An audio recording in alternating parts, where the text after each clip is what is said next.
Hello, this is Blue Noser Hoser. In today's video, we will go over everything that you need to know about playing DDD. This isn't a combo video, but rather a reminder of all the many things that you need to remember as you're playing the deck. I hope this is useful to any new or returning DDD duelists, and if you learned something or enjoyed, don't forget to leave a comment or subscribe. And if I forgot anything, please leave it in the comments below. Starting off, you have to remember that DDs do not count as DDDs, but DDDs do count as DDs. In the same way that Light Sworns do not count for Twilight Sworns, but Twilight Sworns do count for Light Sworns. So you can add something like Ragnarok off of your Dark Contract, for example. Next, I want to go over some generic pendulum rulings, as it has been a while since a pendulum deck has been relevant in the meta. Firstly, Master Rule 4 basically still applies to pendulum monsters. If you were to pendulum summon a monster from the extra deck, it can only go to the extra deck monster zone or to a zone that a link monster is pointing to. Next, keep in mind that pendulum monsters will go to the face-up extra deck when they leave the field, if you were to link summon with them or synchro summon with them, or if they happen to be destroyed by battle or by card effect or leave the field by any means. However, if you discard a pendulum monster from hand, it goes to grave, and if it's detached from an XYZ monster as XYZ material, it isn't on the field, so it goes to grave in that scenario as well. However, keep in mind that if something like Macrocosmos, Dark Law, or Dimension Shifter is active, pendulum monsters from the field don't go to the face-up extra deck and are instead banished.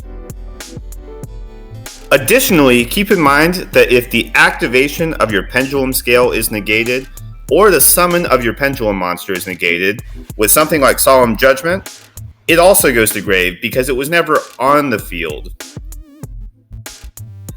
You also can't use pendulum cards on your field to pay activation costs of cards like DD Lamia that require the card to go to the graveyard, as again, they have to go to the face-up extra deck.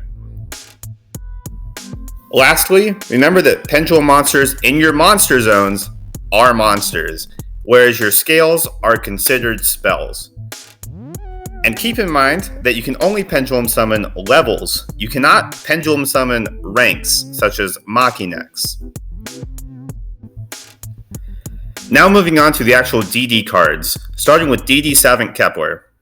He's mostly known for adding a Dark Contract on normal or special summon, but keep in mind that you can instead return a DD card you control to the hand. It comes up in two main scenarios, where you need to clear a scale so that you have open scales to resolve Gilgamesh again, and then some of the DD cards are soft once per turn, such as DD Orthros. So if you pop something with Orthros, return it to hand, you can play it again, and then pop another card.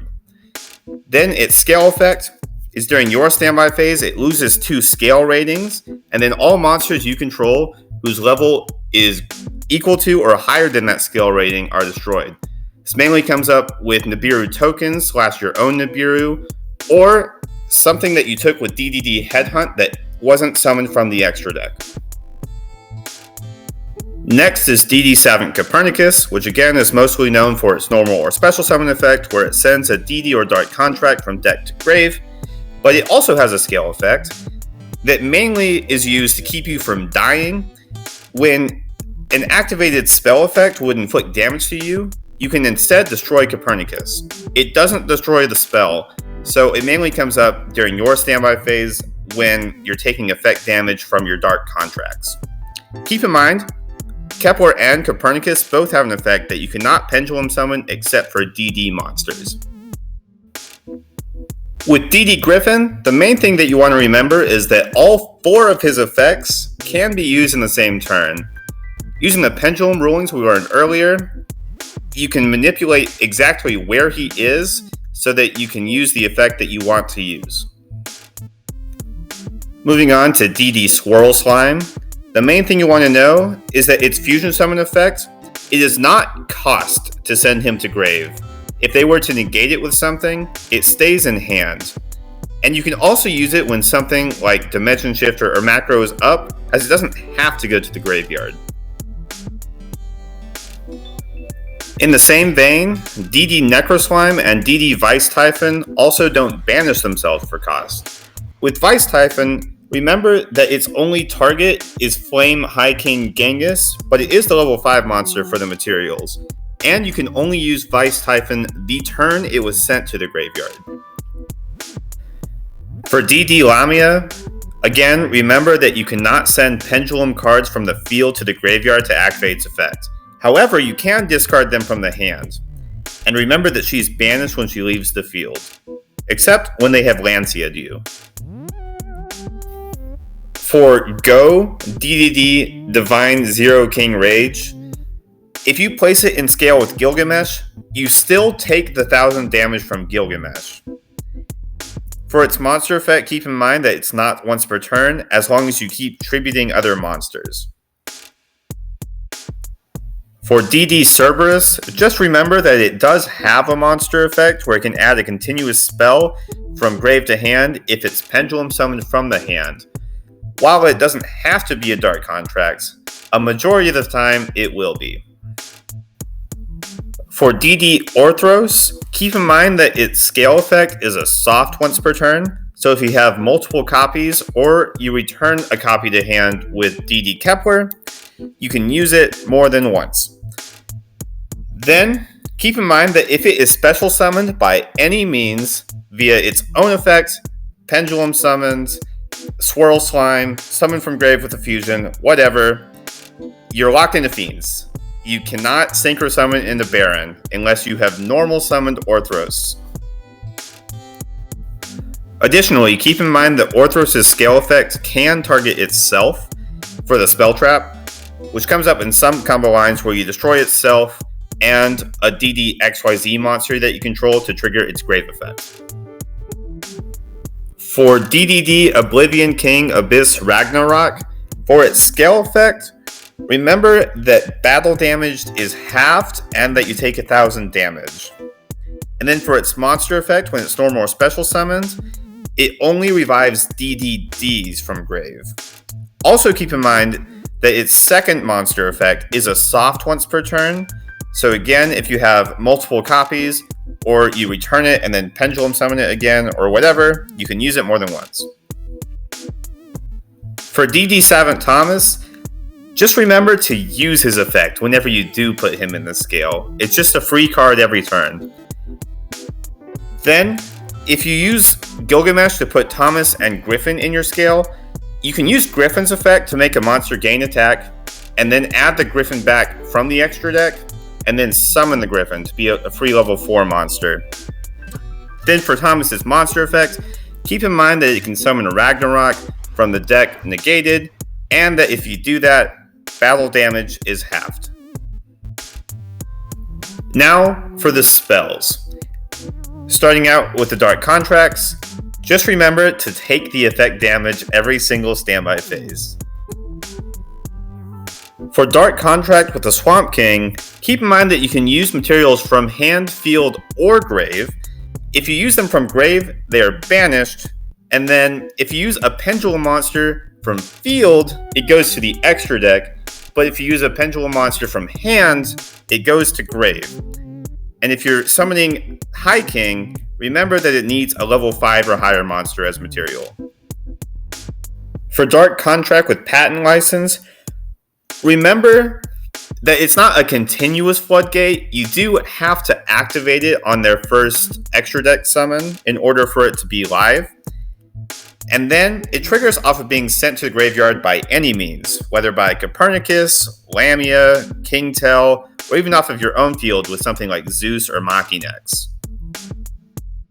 Lastly, if you run Piri Reis Map, remember that you don't half your life points until after the card resolves. So if they ash it, you don't take any damage. The only targets are Kepler, Copernicus, and Go, but keep in mind that you cannot pen scale what you add. It is ruled that it's considered activating that monster's effects. Moving on to the traps, starting out with DDD Headhunt. Keep in mind you keep the monster until your next end phase, and it's only considered a DD monster if it was summoned from the extra deck.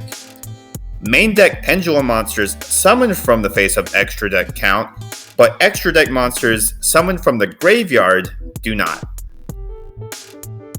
For Dark Contract with Heirs, similar to Patent License, you do have to use its effect, and keep in mind that you can only use it while you control a DD monster.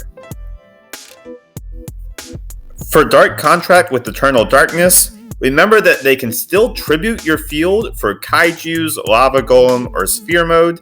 They just can't use something like Stormforth or the Flunderee's Continuous spell to tribute summon over your field. And you can also still essentially get Super Polyed if you don't play around it, as they can chain to the Eternal Darkness, or they can use Super Poly during their draw phase first action with turn player priority. Moving on to the extra deck, we start out with DDD Abyss King Gilgamesh. Keep in mind you can only summon DDs after it resolves, and it can trigger when it's special summoned from the graveyard, and placing scales gets around anti-spell fragrance. Additionally, after his effect resolves, don't forget to take 1000 damage. However, if they Veiler or Imperm your Gilgamesh, you are still allowed to summon non-DDDs, such as Zeus. Then keep in mind that its second effect only triggers if it is link summoned, and your opponent has to attack into it. You cannot attack into their monster. And keep in mind that whatever you summon, if you are to summon an extra deck monster, it is improperly summoned, so you can't summon it back from grave with something like one of the Fusion Monsters effects. For DDD Divisor King Deus Machinae, keep in mind that while you can only control one, you are allowed to summon it more than once per turn. You can also put it over any main deck DDD monsters as well, the main one being Ragnarok, and keep in mind that during your standby phase, you can place it in the Pendulum Zone, and it is a scale 10. For DDD Wave High King Caesar, don't forget that its effect to negate effects that summon is not once per turn, and it isn't even once per chain. And also, if you destroy the card that it's negating, it, plus another DD, gains 1800 attack until the end of the turn.